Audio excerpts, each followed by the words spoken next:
j'imagine que vous ne faites pas ça à froid, là, des chirurgies comme ça. Je ne demande ça en rien, là, mais c'est quoi les possibilités? Mhm. Très bonne question. En fait, l'opération peut se faire gelée ou endormie. Donc, on peut avoir une anesthésie générale, avoir aucune conscience de l'opération, dormir tout le long, puis on se réveille, c'est fait. Ça, c'est une possibilité. L'autre possibilité, c'est d'être gelé dans le dos. Souvent, les gens vont dire comme une femme enceinte, là, comme une épidurale. En fait, c'est une piqûre qui est un petit peu plus creuse dans le dos et qui gèle un peu plus fort qu'une épidurale. On appelle ça une rachie. On sent absolument rien de tout le bas du corps et toute l'opération se déroule là, sans douleur. Par contre, vous êtes conscient de la chirurgie si vous êtes seulement gelé dans le dos.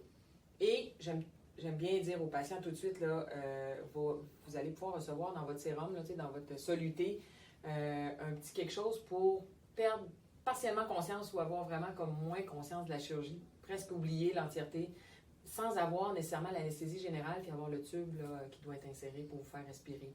C'est quand même une très très bonne alternative. Et selon votre propre désir, vous pouvez être plus conscient ou pratiquement pas conscient de l'opération, même en étant seulement gelé. D'autre part, je vous rassure que vous ne voyez rien pendant l'opération. Il y a des champs opératoires qu'on appelle donc des draps qui font en sorte que vous allez être tranquille, vous allez être en présence de l'anesthésiste qui va s'occuper de vous. Puis nous, de notre côté, on fait notre travail. Justement, d'être gelé ou endormi, ça ne change pas mon ouvrage à moi. Moi, je ne veux pas vous sentir l'opération.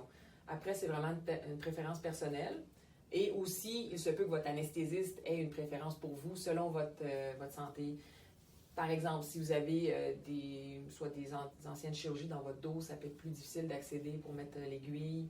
Ils vont peut-être vous proposer de dormir. Ou à l'inverse, si vous êtes plus fragile au niveau de vos poumons ou votre cœur ou encore au niveau cognitif, peut-être qu'on va vous éviter l'anesthésie générale ou est-ce que c'est moins recommandé un petit peu.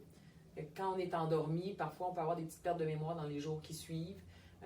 C'est un peu ce qu'on essaie d'éviter en étant gelé. C'est une très belle façon de faire. Et quand on est juste gelé, là, on entend tout ce qui se passe. Puis, vous avez des outils, puis des scies, puis des choses comme couper les os. Là, Fait qu'on est comme des menuisiers du corps humain, les orthopédistes. Fait que oui, les scies puis les marteaux. Il se peut que vous sentiez des vibrations, vous entendiez des sons.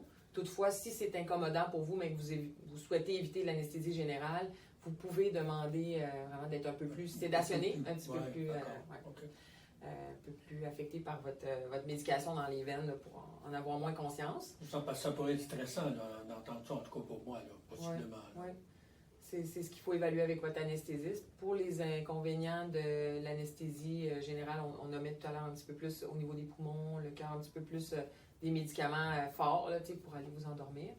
Puis les inconvénients de la piqûre dans le dos, il y a des très très faibles taux de complications, d'avoir une atteinte. Souvent, ça énerve les patients de dire que ça pourrait comme avoir des effets délétères au niveau des jambes et tout ça. C'est extrêmement rare, mais vous allez en discuter plus longuement avec votre anesthésiste. Okay.